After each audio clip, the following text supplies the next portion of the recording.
আসসালামাইকুম ভাই ভাই বাইক ওয়ার্কশপের নতুন আরেকটি ভিডিওতে আপনাদের জানাচ্ছি শুভেচ্ছা অভিনন্দন। তো ভিউয়ার্স চলে আসলাম নতুন আরেকটি ভিডিও নিয়ে। তো আজকের ভিডিওর যে কারণ তা হচ্ছিল এই বাইকটা, এটা হচ্ছে প্লাটিনা 125 সিসি বাইক, অর্থাৎ আগেকার ওল্ড মডেল বাইক। তো এই বাইকটিতে আমরা হচ্ছে যে কাজগুলো করলাম সেটা হচ্ছিল বাইকের বাইকটা দীর্ঘ সময় পর্যন্ত ফেলে রাখছিল, সে কারণে বাইকের ফুয়েল ট্যাঙ্ক লিক হয়ে গেছিল এবং সাইড কভার, মানে বাইকের যে প্লাস্টিক গুলো আছে, মাড গার্ড, সামনের visor, side cover, back panel এবং ফুয়েল ট্যাঙ্কি সবকিছুর কালার নষ্ট হয়ে গেছিল। তো আমরা বাইকটার কালারের কাজ করলাম, অর্থাৎ সাইড কভার মানে সমস্ত কিছু কালার করলাম, শুধু বাইকের বডি বাদ দিয়ে যে প্লাস্টিক গুলো আছে সেগুলো কালার করলাম। তো এই বাইকটাতে স্টিকার, আগে কিন্তু স্টিল কালারের স্টিকার ছিল, এগুলাতে স্টিলের মতো ছিল, স্টিকার আর পাওয়া যাচ্ছিল না। তো আমরা নিউ মডেল প্লাটিনা 100 এর যে স্টিকারটা, সেই স্টিকারটা বসাই দিলাম। ওল্ড মডেলটা এখানে 125 লেখা থাকবে, কিন্তু এটাতে লেখা নাই, এই যেহেতু পাওয়া যাচ্ছে না আমরা এটাই লাগিয়ে দিলাম। তো এই বাইকটিতে আরো আমরা অনেক কাজ করছি। সামনে সাসপেনশনের সমস্যা ছিল, চাকার সমস্যা ছিল, মিটারের সমস্যা ছিল, পিছনের চাকার সমস্যা ছিল। আসলে বাইকটি দীর্ঘ সময় ফেলে রাখার কারণে অনেক ধরনের সমস্যা হয়েছিল, তো সেই কাজগুলো আমরা সমাধান করছি। এখন আমরা বাইকটিতে যে সমস্যা বিষয়ে কাজ করব বা যেটা চেক করব সেটা হচ্ছিল বাইকের সমস্ত কিছু কাজ করা আছে, বাইকটি ভালো চলবে, কিন্তু এখন আমরা দেখে দিব যে বাইকের তেল মাইলেজটা কিরকম যাবে এবং তেল যেন কম খায়, সেই জন্য যে বাইকের কি কি কাজ করতে হবে সে কাজগুলো আমরা করব।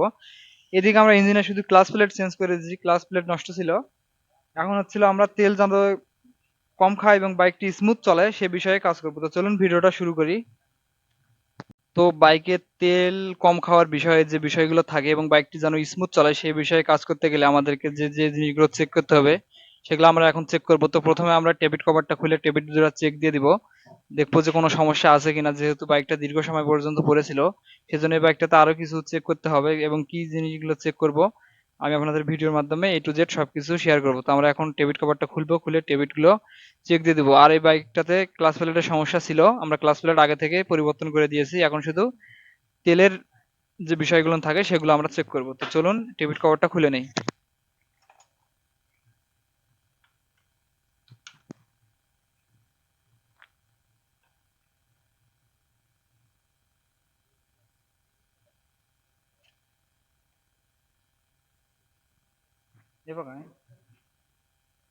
তো আমাদের টেবিট কভার খোলানো হয়ে গেছে, এখন হচ্ছিল আমরা এটা টাইমিং TDC মার্কে নিব, নিয়ে টেবিট গুলো চেক করে দেখবো। তো আমি TDC মার্কে তুলে নেই, দেখুন।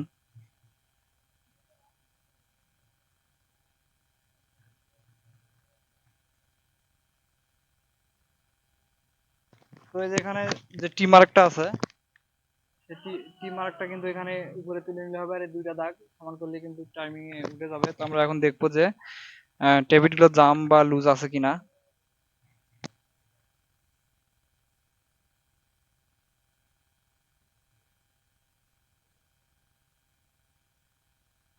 তো এটাতে কিন্তু দেখুন এই টেবিটটা লুজ, লুজ বলতে যেরকম মাপে থাকতে হবে সেই মাপে আছে। এখন হচ্ছে আমরা ইনটেকটা দেখবো। তো এখানে কিন্তু বাইকটাতে টেবিট ক্লিয়ারেন্স ঠিক আছে, তো আমাদেরকে টেবিটে কিছু করতে হচ্ছে না। আমরা খুলে চেক করে দেখলাম, এখন হচ্ছিল টেবিট কভারটা লাগিয়ে দিব, দেওয়ার পরে যে বাকি যে জিনিসটা চেক করতে হবে সেটা আমি আপনাদেরকে দেখাচ্ছি, দেখুন।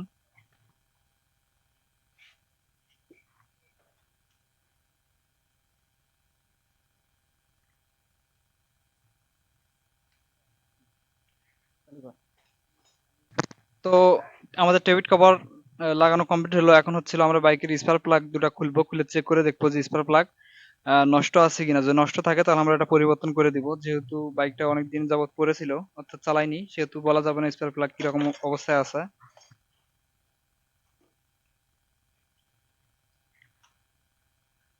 তো আমি এখন স্পার্ক প্লাগটা খুলতেছি। স্পার্ক প্লাগ, তো আমি স্পার্ক প্লাগটা খুলে নিলাম, দেখুন। তো এখানে স্পার্ক প্লাগ দেখা যাচ্ছে মোটামুটি ভালো আছে, কিন্তু স্পার্ক প্লাগটা চায়না একটা কোম্পানির, দেখুন। তো আমরা অপোজিট সাইডে যে স্পার্ক প্লাগটা আছে ওইটাও খুলে দেখবো, যদি স্পার্ক প্লাগ ওইটাও এরকম হয় তাহলে আমরা দুইটা অরিজিনাল স্পার্ক প্লাগ এই বাইকে লাগিয়ে দিব। তাহলে কিন্তু তেলের বেশি খাওয়ার যে সমস্যাগুলো থাকে সেটা স্পার্ক প্লাগ থেকেও হয়ে থাকে, তাহলে ওই সমস্যাটা আর হবে না। তো আমরা ওই পাশে স্পার্ক প্লাগটা খুলে দেখি।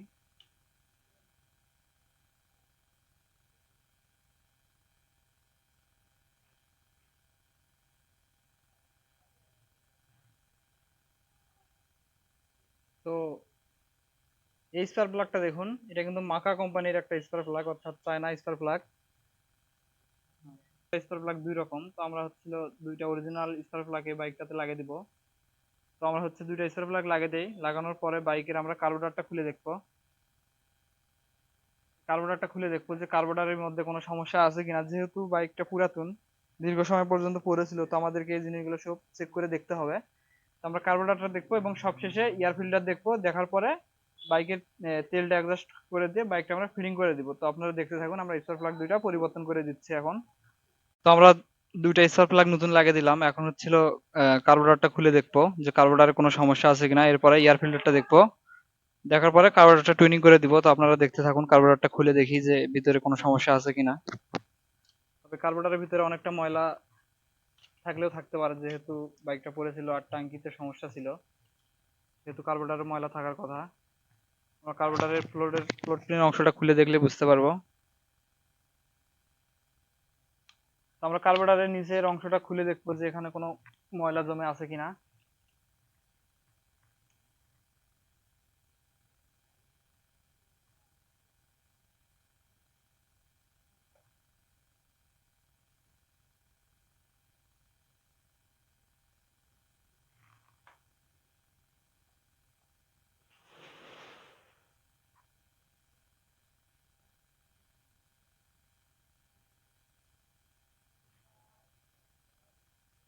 তো আমরা হচ্ছে কার্বোরেটরের নিচের অংশটা খুলে নিলাম। তো দেখুন এখানে কিন্তু তেলের সাথে অনেকটা ময়লা জমে আছে।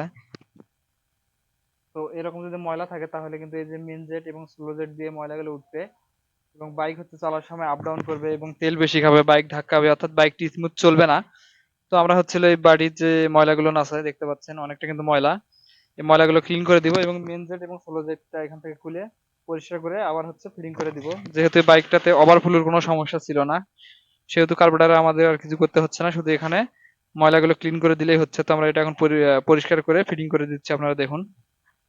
তো আমরা কার্বোরেটরের ফ্লোর পিনের নিচের অংশটাও, এখানে কিন্তু ময়লাগুলো যেগুলো ছিল ওগুলো পরিষ্কার করে দিলাম, এখানে main jet slow jet clean করে দিলাম, দিয়ে এখন হচ্ছে আমরা এই বাড়িটা লাগিয়ে দিব। যেহেতু এখানে ময়লা ছিল, এরকম ময়লা থাকলে কিন্তু বাইক ধাক্কা ধাক্কা চলবে, তেল বেশি খাবে, বাইকের পিক আপ উঠতে চাবে না, এরকম সমস্যা হতো। তো আমরা হচ্ছিল এখন এই নিচের অংশটা ফিটিং করে দিব। যেহেতু কার্বোরেটরে অন্য কোনো সমস্যা পাওয়া যায়নি, ওভারফ্লো বা এই ধরনের কোনো সমস্যা ছিল না, আমি এটা ফিটিং করে দিই, দেওয়ার পরে এয়ার ফিল্টারটা চেক করে দেখবো এবং সবশেষ বিষয় বাইকের কার্বোরেটরটা টুনিং করে দিব। তো এখন কার্বোরেটর ফিটিং করা হচ্ছে, ফিটিং করে দিচ্ছি এগুলো। এয়ার ক্লিন বক্সের নাটগুলো যে দেখুন স্টার মার্কেল কিন্তু ধরতেছে না, তো আমরা এগুলো হচ্ছে মাইনাস মার্কেলের ঘাট করে দিব।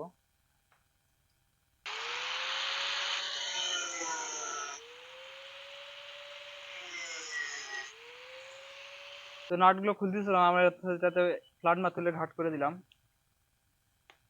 এখন কিন্তু সহজে খুলবে।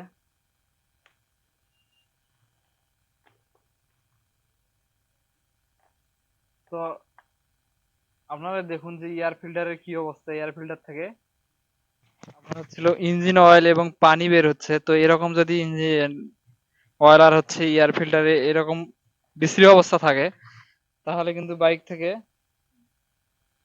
আপনার বাইক থেকে কখনোই একটা ভালো পারফরমেন্স আশা করা সম্ভব না। কারণ আপনারা দেখতে পাচ্ছেন, দেখুন এয়ার ফিল্টারের অবস্থা একদম খারাপ এবং নিচে দেখুন কতগুলো ইঞ্জিন অয়েল পড়ে গেছে। তো আপনারা দেখতে পাচ্ছেন, দেখুন এরকম যদি থাকে তো তাহলে কিন্তু বাইকের তেল কখনোই কম খাবে না এবং বাইক আপ ডাউন করবে, ভারী ভারী চলবে। তো এই সমস্ত বাইকটা যেন তেল কম খায় এবং হচ্ছিল বাইকটা স্মুথ চলে, সেজন্য আমরা জিনিসগুলো চেক করে দেখতেছি। তো এখানে দেখলাম যে এয়ার ফিল্টারের করুণ অবস্থা। তো আমরা হচ্ছে এয়ার ক্লিনের বক্সটা এখন সুন্দর করে পরিষ্কার করে দেবো এবং এয়ার ফিল্টারটা পরিবর্তন করে দিব, আপনারা দেখতে থাকুন।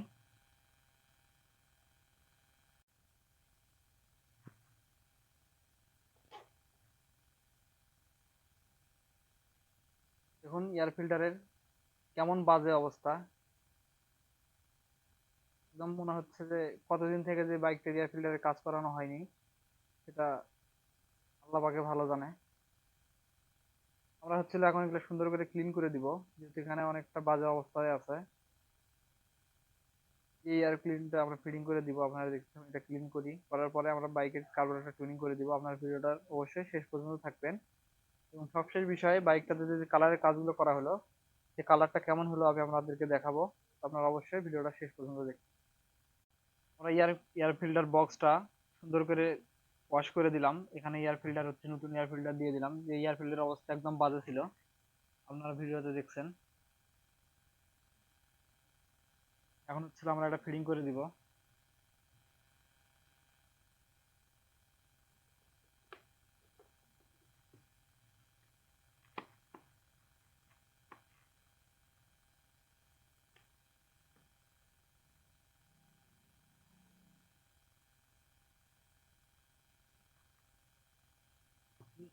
আমরা এয়ার ফিল্টারের নাটগুলো লাগিয়ে দিব। দেওয়ার পরে বাইকটাতে ট্যাঙ্কি ফিটিং করে আমরা হচ্ছে বাইকটা স্টার্ট করব। স্টার্ট করার পর কার্বোরেটরটা টুনিং করে দিব।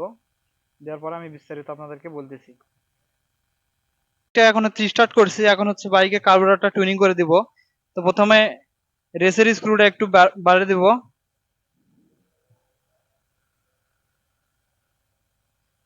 এরপর এটা হচ্ছে আপনার ফুয়েল এবং হচ্ছে ইয়ারের মিশ্রণের স্ক্রু। এটা হচ্ছে আস্তে আস্তে আমরা লুজ করে দিব, যেখানে যে বাইকের সাউন্ড ভালো হবে এবং বাইকটা জোরে চলবে, স্মুথ চলবে, সেখানে রেখে দিব।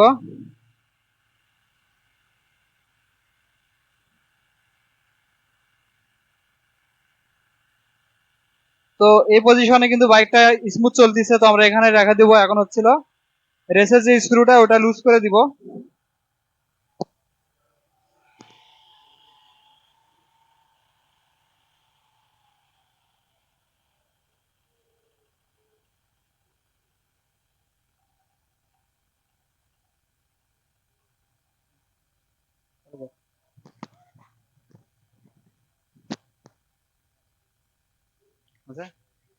তো আমাদের বাইকের কার্বোরেটর টুনিং করা হয়ে গেল। তো আমি আজকে এই ভিডিওর মাধ্যমে দেখালাম যে বাইক যদি দীর্ঘ সময় পর্যন্ত চালানো না হয়, অর্থাৎ বাইক যদি পড়ে থাকে, তাহলে বাইকের তেল কম খাওয়ার জন্য যে যে কাজগুলো করতে হয় এবং যে জিনিসগুলো চেক করতে হয়, সে বিষয়ে আমি আজকে আপনাদেরকে দেখালাম।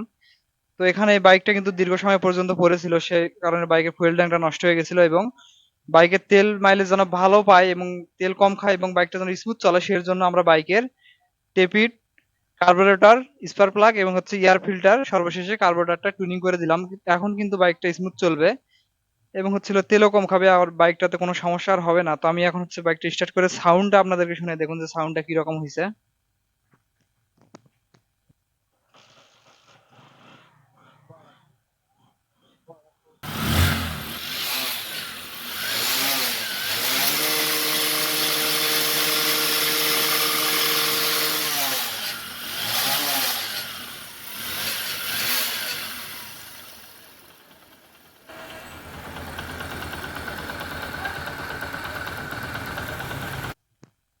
তো আপনারা হয়তো বুঝতে পারছেন বাইকের সাউন্ড কিন্তু তো আপনারা হয়তো বুঝতে পারছেন বাইকের সাউন্ড কিন্তু এখন অ্যাকুরেট আছে।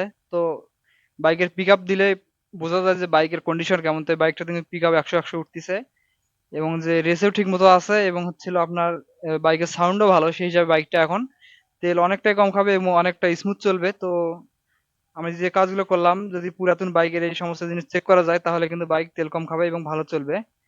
তো আমি এখন বাইকের কালারটা দেখাই। দেখুন, যেহেতু কালারটা আমাদের এখানেই করা, আমরা করছি। দেখুন বাইকের কালারটা কি রকম হয়েছে। এটা ফুয়েল ট্যাঙ্ক এবং হচ্ছিল সামনের এদিকে ভাইজার, এই ভাইজারের গ্লাস এবং হচ্ছে মাডগার্ড, পিছনের ব্যাক প্যানেল, তারপরে হচ্ছিল আপনার সাইড কভার গুলো এখানে আছে। দেখুন এগুলাতে কিন্তু ধুলা পড়ে আছে। এই সাইড কভার আমরা সবকিছু কালার করে দিছি, কালারের কাজ আমরা নিজেরাই করছি। তো এই বাইকটাতে আসলে অনেক সমস্যা ছিল, অনেক কাজ করা লাগলো। তো সব কাজ তো আর তুলে ধরা সম্ভব না, কিন্তু যেটা মানুষের প্রয়োজন, যেটা দরকার, সেটা আমরা হচ্ছে তুলে ধরলাম। তো এই ছিল ভিডিওটা। ভিডিও যদি ভালো লাগে তো অবশ্যই লাইক কমেন্ট করবেন। আর আমার চ্যানেলে নতুন দর্শক হয়ে আসলে চ্যানেলটা অবশ্যই সাবস্ক্রাইব করবেন। আমি মোটরসাইকেল রিলেটেড এরকম ভিডিও নিয়মিত আপলোড করে থাকি, সেগুলো অবশ্যই আপনাদের হেল্পফুল হবে। তো দেখা হবে পরে কোনো ভিডিওতে। আর একটা রিকোয়েস্ট করবো আপনাদের কাছে, আমার চ্যানেলটা অবশ্যই সাবস্ক্রাইব করবেন। আমি ইউটিউবে নতুন কাজ করতেছি, সবাই একটু সাপোর্ট করবেন। তো দেখা হবে পরে কোনো ভিডিওতে। সে পর্যন্ত সবাই ভালো থাকবেন। আল্লাহ হাফেজ।